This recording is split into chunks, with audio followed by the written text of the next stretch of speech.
阿包，頂住啊！我可能唔掂啊！我哋就快到啦！我好凍啊！阿包，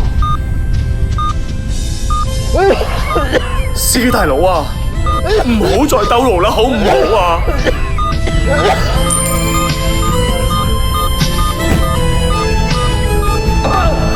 阿包，阿包，停車！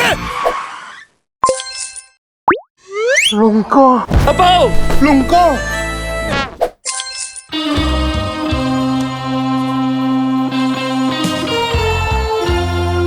call 車用高德，全港獨家車費保鏢，監察全程冇兜路，亂收費即退，保障每1蚊。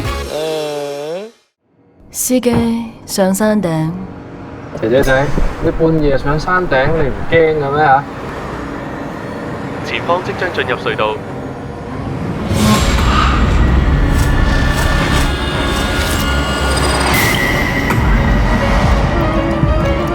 你冇嘢啊嘛？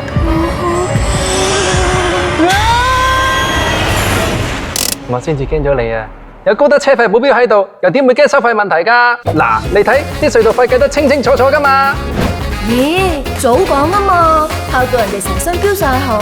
call 車用高德，全港獨家車費保鏢，隧道費計得清清楚楚，亂收費即退，保障每1蚊。唔知由幾時開始，我變得好小心。距離天黑仲有3800秒，我又一次踏上咗呢個陌生城市嘅的士。皮質嘅後座第3條裂痕裏面，似係留低咗上一位乘客嘅一聲嘆息，或者所有擅自離場嘅告別都要付出代價。但係呢個代價竟然要成172蚊，唔係喎？點解佢收我第3期行李費啊？於是4.7秒之後，我剔咗不認可車費粒掣，又找翻6蚊。call 車用高德，全港獨家車費保鏢，行李費明碼實價，亂收費即退，保障每1蚊。